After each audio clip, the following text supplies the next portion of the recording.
Hello guys, welcome to Anilar classes. Myself Venkatesh Parmanchala. Heroes bit of the day. According to the census of India 2011, what was the decadal growth rate of India? 2001 నుంచి 2011 వరకు చూసుకుంటే మన యొక్క దశాబ్దపు వృద్ధి rate ఎంత, మన దశాబ్దపు వృద్ధి rate ఎంత అని చెప్పేసి అడిగాడు. So please try to answer this question.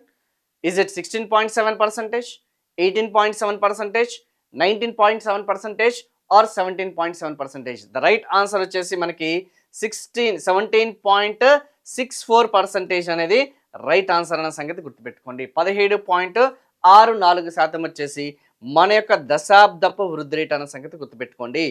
And మన యొక్క గ్రోత్ రేట్ అనేది డిక్లైన్ అవుతూ వస్తుందా లేదంటే పెరుగుతూ వస్తుందా? మన పాపులేషన్ గ్రోత్ రేట్ అనేది 1980s చూసుకుంటే 1980లో చూసుకుంటే ఇట్ ఈజ్ అరౌండ్ 25%.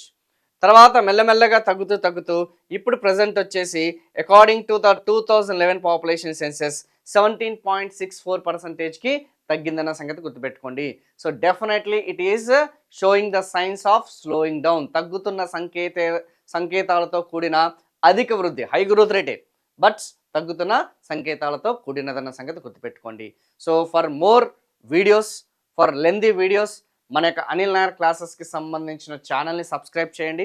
ఇది కాకుండా మన అనిల్ నాయర్ క్లాసెస్కి సంబంధించిన యాప్లో మీకు general studies for all competitive examinations, మీరు తెలంగాణ వాళ్ళకి లేకపోతే ఏపీ వాళ్ళకి సో సపరేట్ కోర్సెస్ అనేది మనకి అవైలబుల్గా ఉన్నాయి. Telugu medium and English medium, central government and state government, అటు standard GK and standard general studies with dynamic topics అన్నీ కూడా మనకి అవైలబుల్గా ఉండడం జరిగింది. along with the test series, that too with the affordable price with top faculties. So for more content, for more videos, for more ఏదైతే మనకు కావాల్సిన general studies examinations కావాల్సిన అన్నీ కూడా please like and subscribe our channel. Thank you so much.